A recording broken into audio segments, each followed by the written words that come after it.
Gente, boa noite. Tem que ficar no lugar certo aqui, né?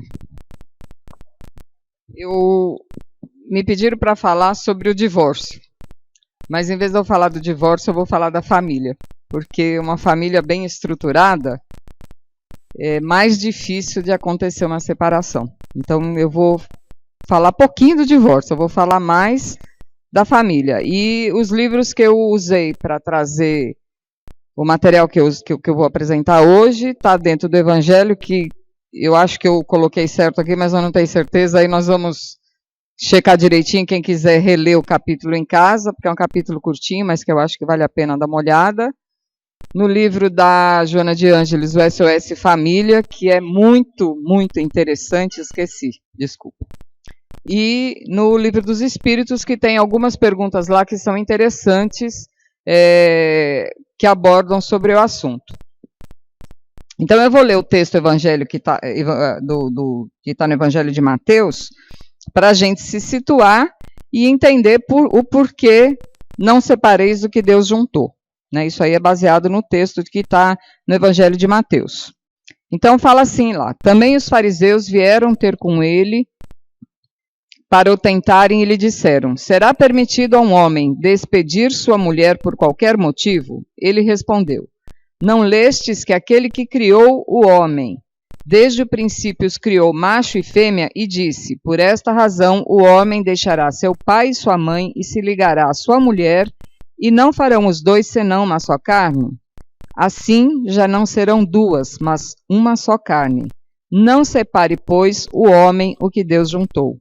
Por que então retrucaram eles? Ordenava Moisés que o marido desse à sua mulher um escrito de separação e a despedisse? Jesus respondeu. Acho que é capítulo 12 mesmo. Me perdi aqui. Por isso eu vos declaro que aquele que despede sua mulher, a não ser em caso de adultério, e desposa outra, comete adultério. E que aquele que desposa a mulher que outro despediu, também comete adultério. Então, nesse texto, ele fala a respeito do início lá, o que Deus uniu, o homem não separa, que é o que a gente está acostumado a ouvir. Então, vamos descrever sobre o assunto. Então, a princípio, vamos falar primeiro sobre a família, para depois a gente falar da separação, porque só tem separação se teve união. Então, vamos ver o que fala lá no livro da Joana de Ângeles a respeito de família. Então, fala assim, que a família é a célula máter do organismo social, onde se desenvolve sentimentos, inteligência e o espírito desperta para as realizações superiores.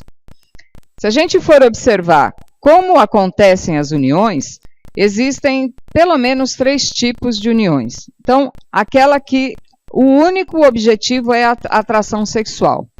Os filhos que acabam originando através desse tipo de união passam a ser crias, igual um animal. Cada animal tem a sua cria, a fêmea cuida dos filhotes num determinado tempo e depois, normalmente, ela abandona o filhote, que seria um adolescente, para viver a sua vida, encontrar o seu parceiro e procriar e, dessa forma, preservar a espécie. Então, é capítulo 22, gente, tá? Não é 12, como eu coloquei lá. Obrigada. Era só para passar o certinho. E esses filhos, esses pais que acabam tendo filhos apenas levando em consideração a atração sexual, acabam não tendo responsabilidade na educação, assim como os animais. Isso acontece na nossa sociedade ainda, hoje em dia, né?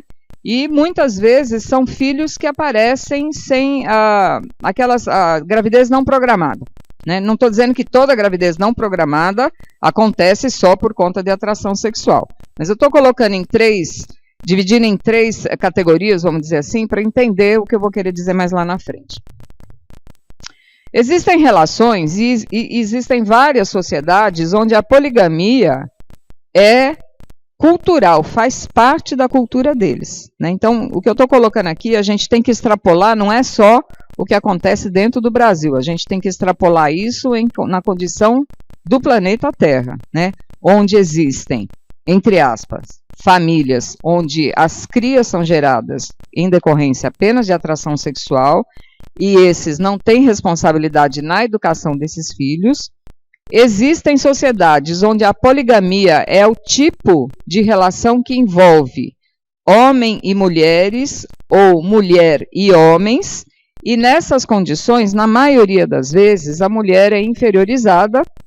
Quando acontecem gestações, esses filhos são abandonados e também não existe uma paternidade responsável. Entre a poligamia e a atração sexual, existe pouca diferença. E existem relações onde a gente observa a monogamia, onde o parceiro, homem e mulher, eles são fiéis um ao outro, então a relação sexual acontece entre esses dois, certo? Esse tipo de relação é onde a gente observa a dignificação no lar, é onde a gente espera que aconteça a instituição família. Porque nas outras duas, a gente fica fácil de entender que é mais difícil da gente conseguir ter uma dignificação onde existe promiscuidade, diversos companheiros e assim por diante, e eu quero deixar bem claro que eu não estou questionando, julgando ninguém que tenha relacionamento, seja no vermelhinho ou no verde aqui, tá certo? Eu estou apenas colocando os fatos para a gente poder discutir a respeito do assunto.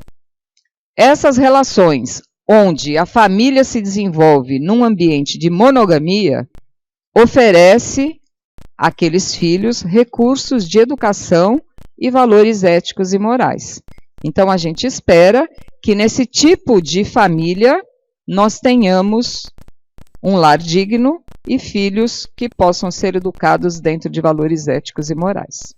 Nos outros dois, pode acontecer, mas é muito mais difícil, né? Por questão do próprio ambiente onde as pessoas estão se envolvendo. E aí a Joana de Ângeles coloca lá que a necessidade de progredir está vinculada à lei de Deus, né? Então, todos nós seremos um dia espíritos perfeitos. Para isso, a gente precisa progredir moralmente. E onde que é que a gente vai ter sucesso nesse progresso? Onde a gente vai arrumar recursos para que a gente consiga progredir? É lá dentro da família. Mesmo que a gente queira ficar estacionado na nossa progressão moral, não tem jeito. A vida vai empurrar a gente para frente. Nós vamos ter que crescer querendo ou não. Então, aqueles que querem crescer, se esforçam, crescem mais rápidos. Aqueles que não querem crescer, a vida vai empurrar e a gente vai progredir. Porque isso é uma lei divina. Ninguém vai ficar estacionado. Todos nós, um dia, seremos espíritos perfeitos. E o lugar onde Deus escolheu para a gente conseguir o nosso progresso moral é dentro da família. É lá que a gente vai conseguir arrumar forças para conseguir crescer.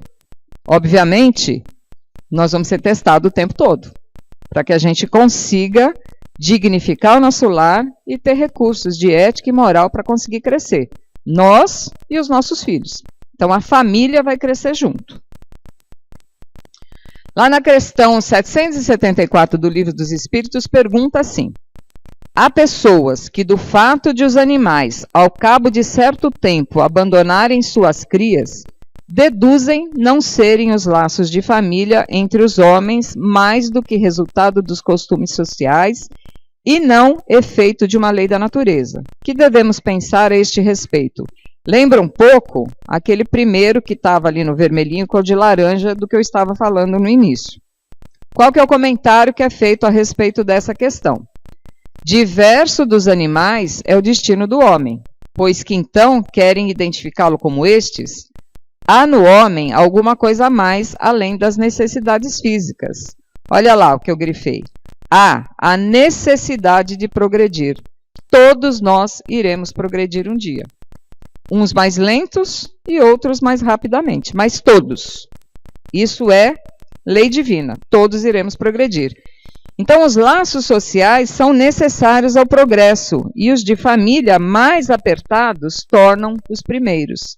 Eis porque os segundos constituem uma lei da natureza. quis Deus que por essa forma os homens aprendessem a amar-se uns aos outros. Então o que acontece? É lá dentro da família que a gente vai experienciar todas as nossas dificuldades, nós vamos reconhecer o que a gente precisa progredir, vamos nos ajustando para que a gente um dia chegue ao espírito perfeito. Dentro da família é mais ou menos a história do porco-espinho. Todo mundo conhece? Os bichinhos estavam com frio. Todo mundo sabe o que é porco-espinho, né? Eles têm o pelinho lá que é duro e que espeta. Na família é do mesmo jeito. A gente é tudo igualzinho porco-espinho. Quando esfria, a gente precisa se juntar. Só que aí, para a gente conseguir aquecer um ao outro, eu tenho que respeitar o meu irmãozinho que está ali do lado. Porque se eu chegar muito perto, eu espeto ele e ele me espeta. E se eu ficar longe, eu vou passar frio e ele também. Na família é exatamente isso que acontece. Nós precisamos nos relacionarmos, um respeitando o outro, de forma que eu vou aquecer o meu irmão, vou me aquecer também, mas eu não vou espetar ele não vai me espetar. Basicamente, viver em família é isso. É fácil? Obviamente que não é. Existem famílias com poucos ou com muitos problemas, mas não tem nenhuma que não tenha problema. Porque se tivéssemos famílias sem problemas, a gente não estava no mundo de provas e expiações, a gente já estava em mundo feliz. Então, como nós estamos em um mundo de provas e expiações, não tem nenhuma família atualmente na Terra, a não ser aquelas em missão, que são perfeitas. Não tem. Cada uma dentro da sua possibilidade, e aí eu não vou abordar aqui família material e família espiritual, porque senão eu vou ficar falando a noite inteira, mas cada uma de nós vai ter mais ou menos problemas de acordo com a família que nós escolhemos antes de reencarnar para vir nesse mundo e progredir. Porque a nossa função aqui, como a Terra é uma escola e é um hospital, é ficar ali interagindo porco-espinho com porco-espinho e crescer. É essa a nossa função.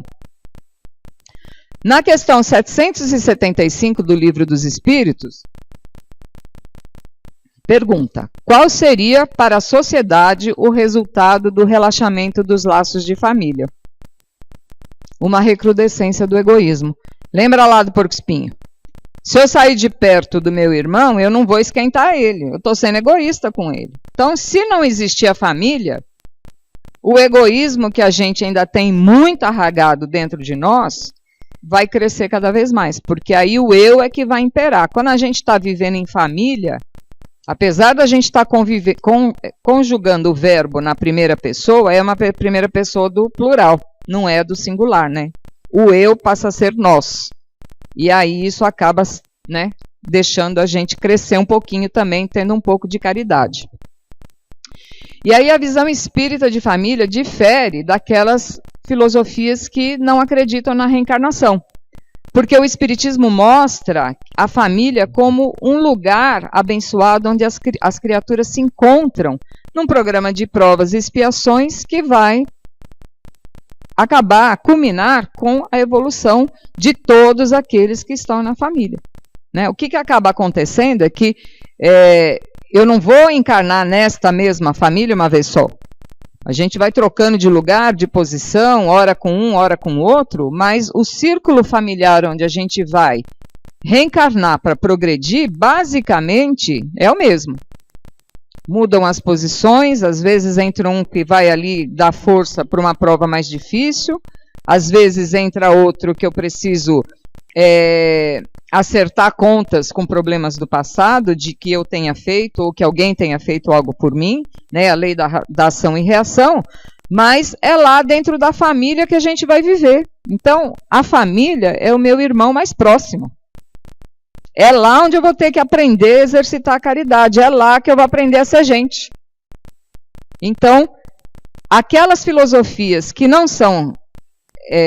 acreditam na reencarnação, fica difícil de conseguir explicar isso que eu estou dizendo aqui, porque é óbvio que se eu vou reencarnar e eu vou viver com esses mesmos espíritos por diversas reencarnações, quem não acredita na reencarnação vai falar que eu sou doido, que eu estou falando aqui é só besteira, vai virar, fechar o livro e ir embora. Então, precisa acreditar na reencarnação. E aí, isso traz um entendimento que motiva todos aqueles espíritos que estão dentro do seio familiar a um esforço próprio pelo progresso moral, né? E que tipo de esforço que eu preciso ter? Renúncia, boa vontade, ajuda mútua, perdão, tolerância. Lembra do porco-espinho. Tudo isso está lá no porco-espinho, né? Eu preciso de tudo isso para conseguir conviver. E aí é lá na família que eu vou exercitar isso na forma máxima. Dentro do ambiente de trabalho, com meu vizinho, na escola, etc., a gente também exercita isso, mas só que numa porcentagem menor. Lá na família, as máscaras caem, e aí a gente tem que exercitar isso diariamente, né? Porque enquanto eu estou lá no serviço, no meu trabalho, eu visto a máscara que é adequada para aquele momento, e os outros que estão lá também. Então a gente convive, e aí os espinhos aqui é menorzinho. Então é mais fácil de conviver. E nos outros relacionamentos também. Mas dentro da família, a gente não consegue usar máscara 24 horas, não dá. E os que estão conosco também não vivem usando a máscara 24 horas. E aí a gente passa a conhecer as pessoas como elas realmente são. E aí, nesse sentido, a gente precisa de renúncia, boa vontade, ajuda mútua e assim por diante para conseguir conviver. Senão fica muito difícil. E é por isso que é lá que a gente tem que estar para conseguir evoluir. Porque se a gente não estiver sendo testado o tempo todo, a gente acaba não colocando o nosso máximo também. Porque quando a gente reencarna, as provas que nos são dadas são absolutamente possíveis de serem cumpridas. Na maioria das vezes, até com uma exigência menor do que aquela que a gente poderia cumprir. Mas muitas vezes, por falta dessas palavrinhas que estão aqui, às vezes a gente não consegue cumprir 100% daquilo que a gente veio para executar naquela encarnação. Então é lá na família que a consciência desperta pela razão e pela lógica. É lá que ocorre a aceitação de certas conjecturas decorrentes do passado. Então eu estou lá, a lei da ação e reação, é lá que eu vou conseguir, organizar esses débitos do passado. Que muitas vezes a gente encontra antipatia, ódio, ciúme entre familiares, que às vezes a gente não consegue explicar, e isso tem explicação em vidas passadas. Às vezes a gente conquista nessas também, mas muitas vezes são coisas do passado que eu estou trazendo ali dentro do ambiente familiar, porque eu preciso acertar as arestas. Dentro do ambiente familiar, e as encarnações anteriores acabam explicando que muitas vezes a gente fala, nossa, mas como pode? Atração sexual entre pai e filho, adultério, incesto, tudo isso acaba acontecendo porque a gente está reencarnando com espíritos que já são milenares de convívios um com o outro. E aí acabam acontecendo essas coisas que hoje a gente acha que não é mais adequado. No passado talvez a gente até achasse que fosse. Mas como a gente já progrediu um pouco, a gente já melhorou moralmente, hoje a gente não acha mais isso natural. Então a família não é só foco de problemas e lutas, ela também é fonte geradora de felicidade quando tem dentre aqueles que convivem a iluminação dos princípios espirituais superiores. Então se eu levo Jesus para dentro do lar, esse tipo de coisa acaba acontecendo menos frequentemente e aí eu acabo tendo felicidade também dentro do meu lar, mesmo se eu tenho uma família problemática. Porque às vezes lá dentro daquele ambiente, alguns se dão bem, tem um que não combina muito com os outros que estão lá, e aí se Jesus está dentro de casa, aquele convívio acaba ficando mais fácil. Então qual que é o conceito de família? Família representa o clã social ou de sintonia por identidade que reúne espécies dentro da mesma classificação. Isso é o conceito de dicionário, tá? Do ponto de vista jurídico, a família se deriva da união de dois seres que elegeram para uma vida em comum através de um contrato, dando origem à genitura da mesma espécie. O que acaba acontecendo? Eu preciso de ter Acho que é peça jurídica que fala isso. Eu não sou da área, então se eu falar errado aí, os que são da área me desculpem. Mas eu preciso ter um contrato que garanta os bens, que garanta as relações entre aquelas pessoas que convivem ali, pai, mãe e descendentes, certo?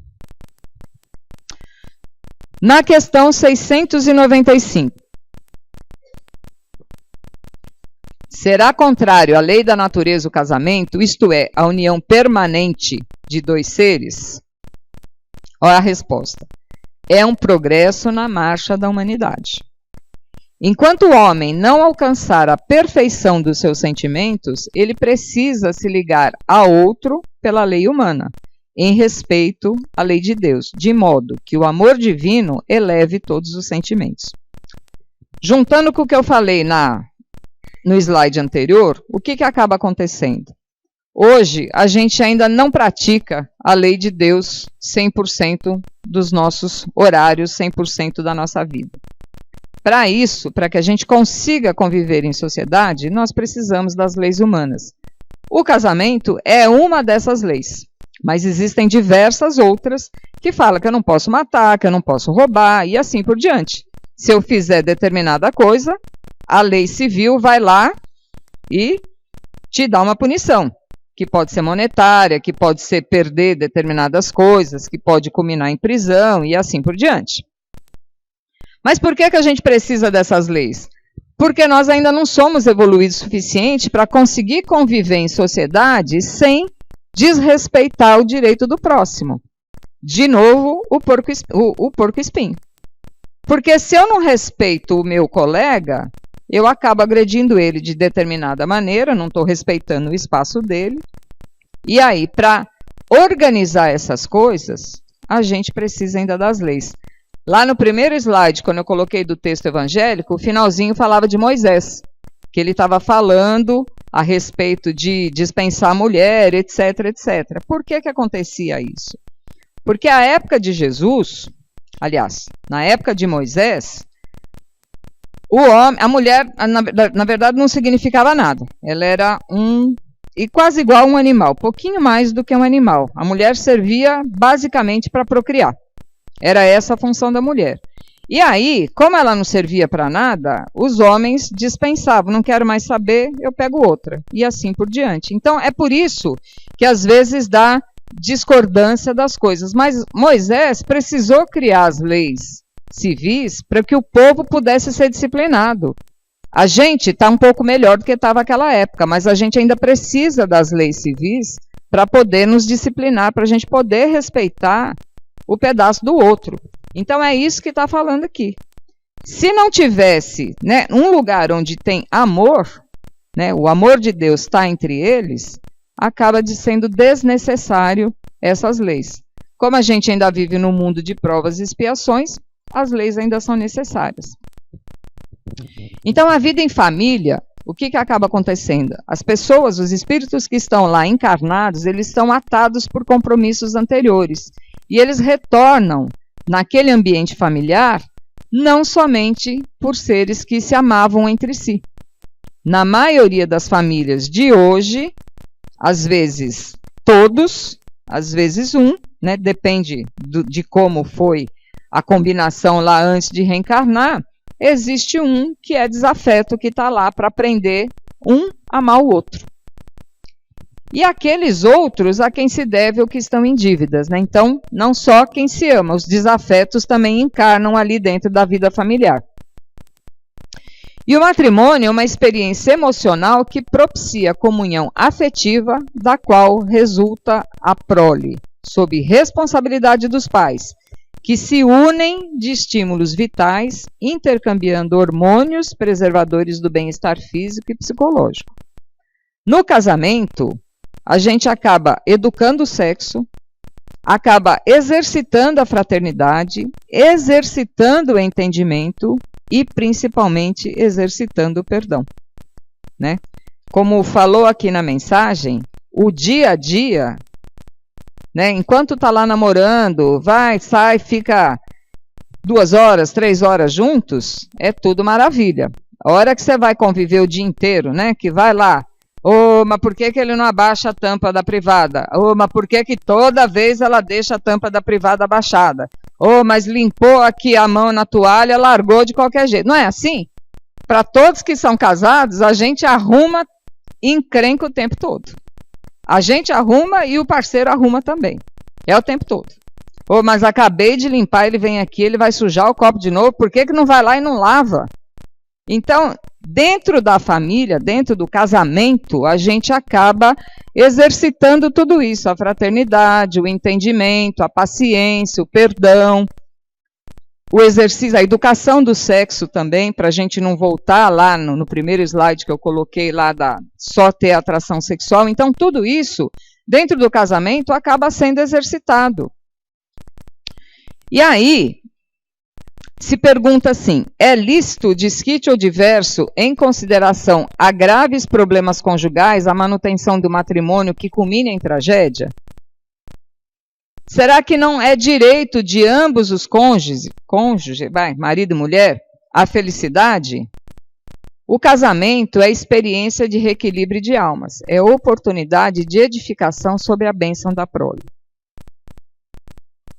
Os compromissos assumidos serão sanados. Então, o que acaba acontecendo? Se eu reencarnei com meu esposo lá, e eu guerreava com ele nas encarnações anteriores, e aí eu chego aqui, eu estou guerreando de novo, a história da tampa do vaso, da toalha, da louça e assim por diante, né? Que todo mundo que é casado já teve experiências desse tipo, essas entre outras, né?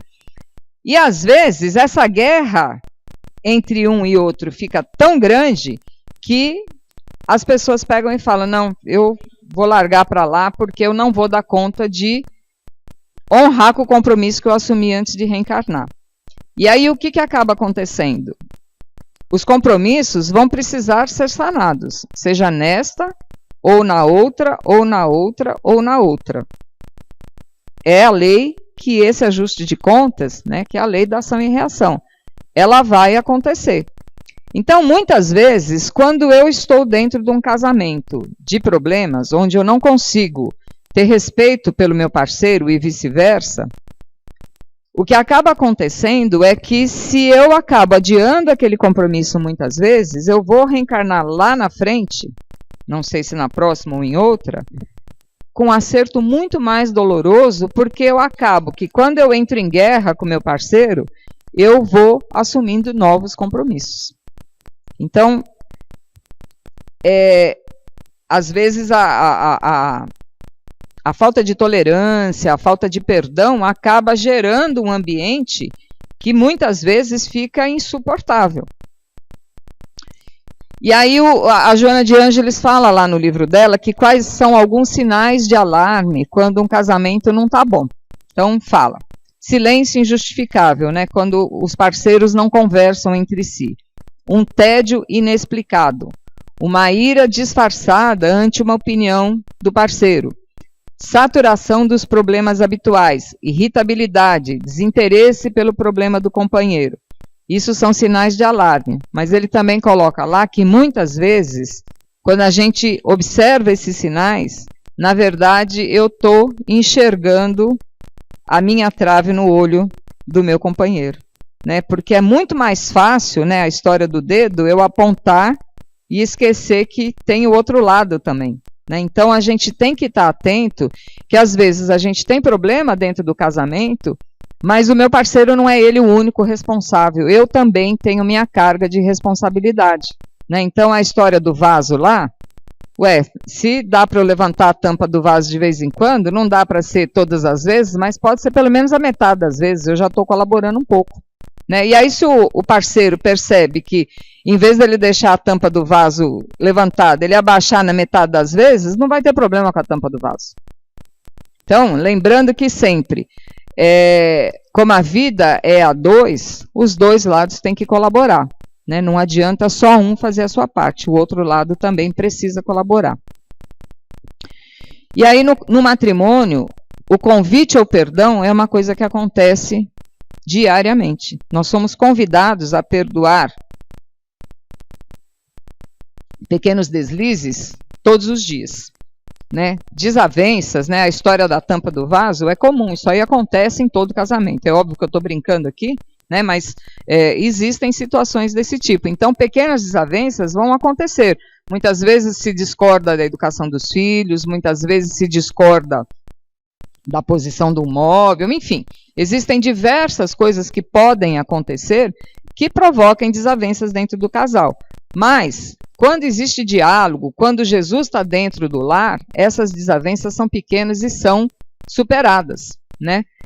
A gente acaba, quando procura entender o que está acontecendo, redescobrir aquilo que a gente tem dentro de casa, né? Através da compreensão, da responsabilidade, do autoconhecimento. Não adianta só eu querer achar que o outro está errado, eu preciso me conhecer também e me corrigir, porque senão fica difícil. Eu preciso amar o meu próximo, mas eu também preciso me amar. Porque se eu não gostar de mim, fica mais difícil de eu amar o meu próximo. Então eu preciso me amar também, né? E o cultivo de ideias nobres, de bons sentimentos, bons pensamentos, tudo isso auxilia. O amor é de origem divina. Então, quanto mais a gente doa, mais ele se multiplica. Ele não esgota. Ele está sempre crescendo, é igual fermento. Se eu alimento, o trem vai só crescendo. E eu preciso disso. Eu preciso desse amor para conseguir viver. E aí, espíritos afins. Então, espíritos afins são aqueles que se dão bem, né? Então, esses espíritos acabam produzindo uma vida conjugal equilibrada, em clima de ventura, programada para uma tarefa conjunta, reparando junto aos desafetos do passado. Esses espíritos afins exercitam as virtudes morais, que são trabalhadas em benefício do lar. E aí, em relação a desquite e divórcio, né, que acho que hoje em dia, não sei nem se tem mais na época que eu era mais nova, existia esse termo, eu não sei se existe ainda esse tipo de separação, né, porque também é uma lei civil o desquite e o divórcio, né. Essa é uma solução legal para aquilo que já não tem mais solução, né.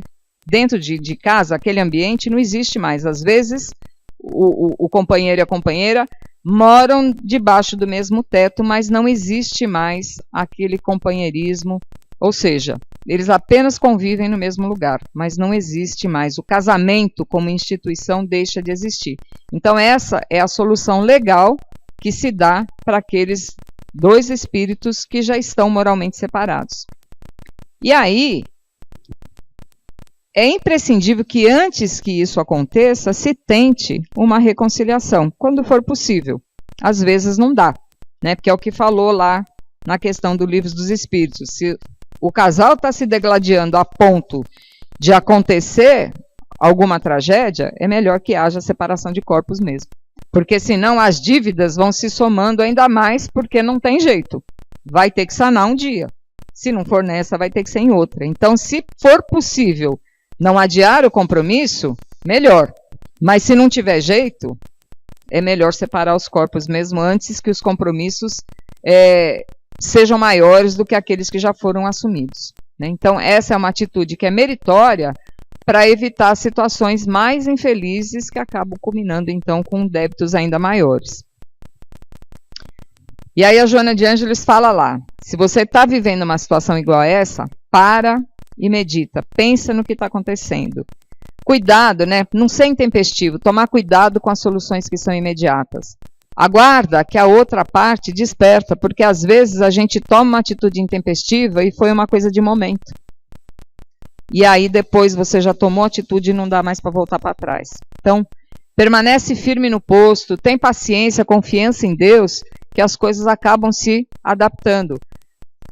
Precisa ter humildade, porque a gente precisa se conhecer e reconhecer que a gente erra também. Tem que ter perseverança naquela proposta que foi dada. Chamar ao entendimento e do amor o companheiro, e não se transformar em algema ou prisão o casamento. Então, tudo que é obra de Deus, tudo que é obra dos homens, está sujeito a mudança. As leis da natureza são as mesmas em todos os tempos e em todos os países. As leis humanas mudam segundo os tempos, os lugares, o progresso da inteligência. Então, a lei humana está ligada também a questões culturais. Então, aquela lei que é o contrato que a gente vai lá no cartório e assina, essa pode mudar. Porque depende das condições locais, depende do que foi acertado no contrato. Então, essas que são feitas pelo homem, têm condição de mudar. Agora, o casamento que é de ordem divina, aquele que Deus uniu, o homem não separa, esse daí não é só união de sexos. Essa daí, o amor está dentro, que é o que está regindo a união daquelas duas pessoas que se casaram. Então, esse casamento que é de ordem divina é o que é o perene. No mundo inteiro não tem 2 países onde as leis de casamento sejam idênticas, né? Então, além delas não serem iguais, elas acabam mudando com o tempo, porque a lei civil, né, ela é de acordo com a cultura e com o tempo que está se vivendo naquele local. Então, às vezes, em um país, é considerado o adultério o homem, por exemplo, ter mais do que uma mulher, e em outro, às vezes, não, porque é uma lei humana, né? E ela tem por interesse regular os interesses das famílias, que vai variar de acordo com o costume e a necessidade local. Em alguns países, o casamento religioso é o que vale. Em outros, é o casamento civil. E na união do sexo, o que é imutável, como em todas as leis de Deus, que é exclusivamente moral, é a lei do amor. Então, Deus quis que os seres se unissem não só pelos laços da carne, mas também pelos laços da alma. Então, a afeição mútua dos esposos se transmite aos filhos. Então, quando tem amor dentro do ambiente familiar, aquele amor que o pai e a mãe têm um pelo outro também é transmitido aos filhos. E Deus quis que esse casal se juntasse, tivessem os filhos, para que não fosse só um que tomasse conta. Os 2 acabam cuidando dos filhos. E é assim que, dentro do exemplo do ambiente familiar, aqueles filhos aprendem com os pais e progridem. Então, a família, quando ela consegue se harmonizar, todo mundo acaba ganhando, todo mundo cresce junto. Por isso que é importante a gente se esforçar e tentar manter os laços familiares, porque assim todos aqueles espíritos que estão dentro daquele ambiente familiar vão conseguir o progresso que eles combinaram antes de encarnar, né? No casamento ordinário, ou seja, no casamento do dia a dia, onde não tem o amor, o que se cogita é a satisfação do coração.